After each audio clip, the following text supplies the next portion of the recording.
Hey everybody, I was going to show you one more thing that I did this week, and it was using the bale feeder and then unrolling, there we go, unrolling a bale.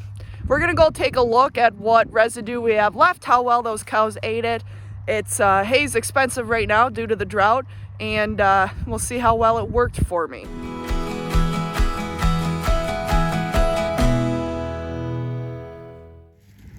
Okay, I've got the camera flipped around here. We're just gonna do a walk and show you. There did cause some pugging by using the bale feeder for sure. Here's some residue that's left. We just use the plastic one. I just want to dig down until I get to the soil, which actually is right here.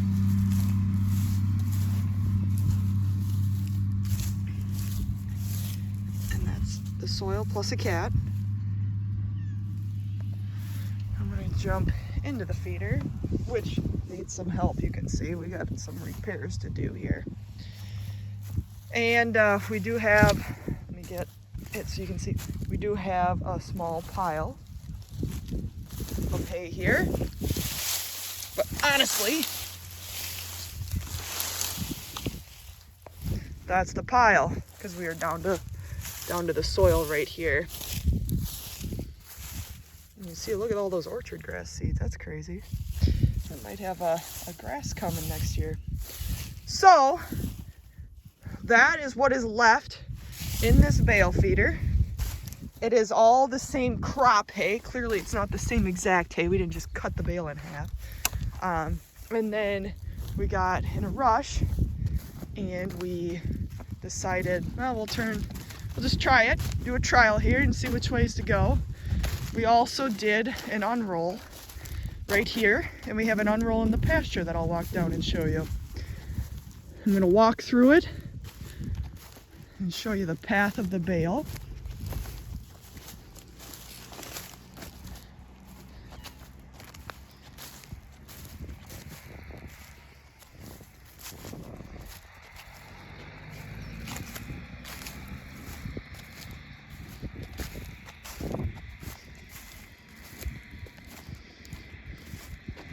And it goes all the way down to the fence. I'm going to stop here and we're going to take a look at how much is left. So we're down to soil here. There's the quality hay that they left behind. And here's a pile with cow poo.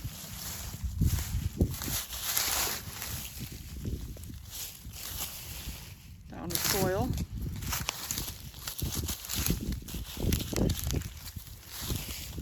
Down to the soil. So it's maybe not as thick as I was thinking. That's why I'm doing this. Here looks like a thick spot. And it is thick. And you can just tell where the girls take a poo, they ain't gonna eat the feed. And you can't blame them. But that is the purpose of the bale ring, is so they don't lay on it and crap on it. Let's go a little further down here, and then I'll walk to the pasture and we'll take a look at the one in the pasture. Let's stop at this clump right here. Once again, we got a manure patty. Manure in here.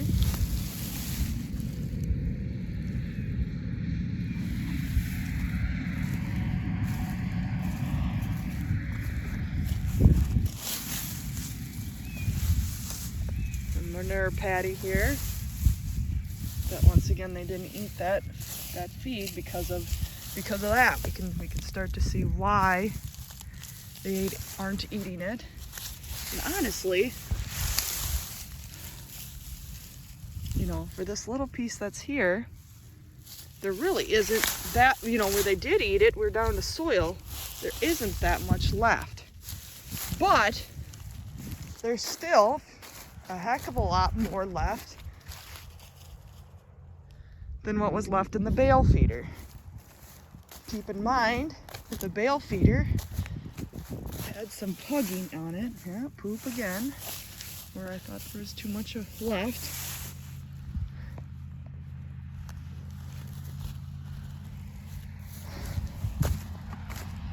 And then it got ate up. Nope, okay, so there isn't really much poo here.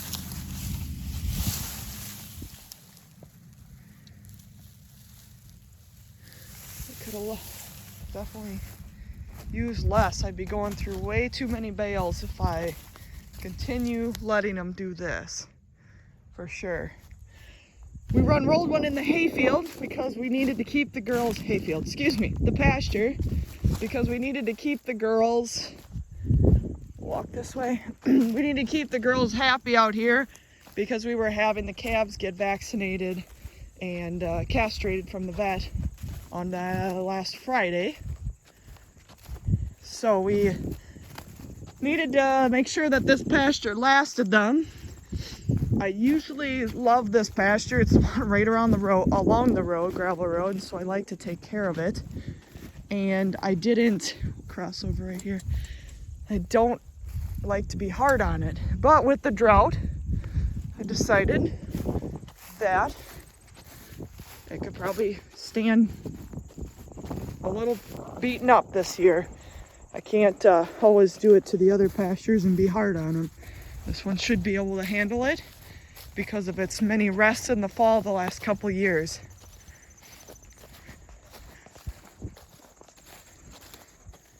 All right, we're approaching where we unrolled the hay. And you can tell, you can see my boots really well, you can see the cats. They mowed this down, I mean the pasture-wise, to a disappointing level, you know. They were really hard on it. They weren't so hard. I did have a break right about where that post is. I might not quite be to the break yet, but you could see a difference that is a lot shorter than this. That is more productive, so I think we'll be okay. We'll give her a rest to make sure we do take care of it. There's a little bit more forage left here. And here's the results. I'll walk through it again of unrolling this hay. We'll have to see what it does next year. But there's way too much hay left here.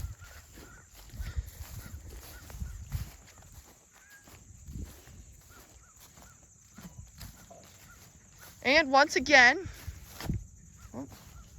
cow pie.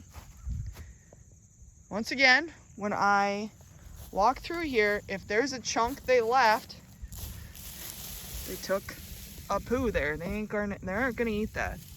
And they shouldn't either. I don't expect them to eat it.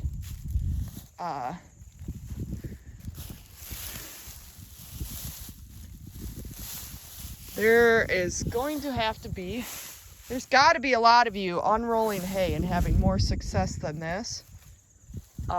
This is, sure, it's fertility for the soil, but it's also dollars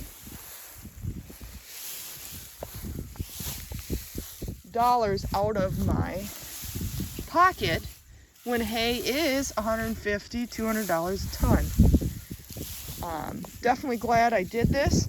I'm glad that I can show it to others, to you all, as my experience. And then if you have advice, what should I change? What should I do different?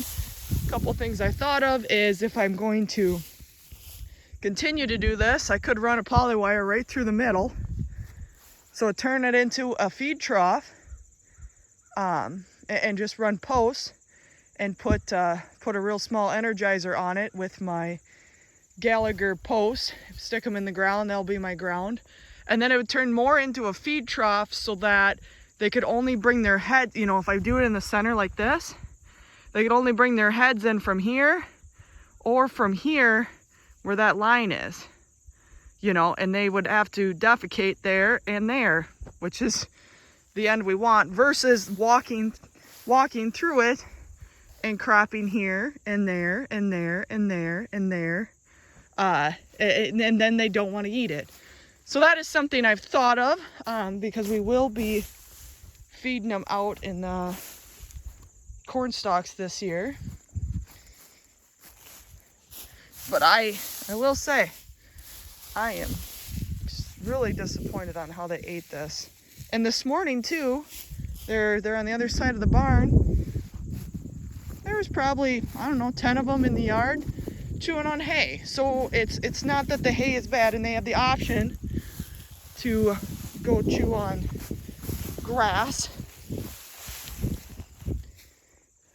Big chunk here. Yeah, they have the option to go chew on grass, and they chose to come eat the hay. So it's not that my hay is poor quality. That's not, I usually test it, but I don't test it till the winter time. But this is definitely too thick for me. This is gonna kill some of the plants here in the paddock. I can't make them eat any more of this. I mean, if I did, I'm gonna really, my grass is already chewed down. You know, that'd be my reason right there to be picking up worms, and it's an unhealthy food for them at this point. So we will see what this turns out to be next spring. I imagine it's going to be a mat that is going to be hard for me to break up. We'll see what I'm going to do. I'm glad we tried it. I'm glad we checked it out. The bale feeder right now would win. It maybe would be something that would change if we actually got snow on the ground. I'm not sure. I know, like I said, many of you guys are experienced. Leave me a comment. Tell me what I did wrong. Tell me what I did right. Tell me what you think. What's your vote? Bale feeder or unrolling them? Let me know. For now, the cats and I are out. You all stay happy, stay healthy, and we'll see you again.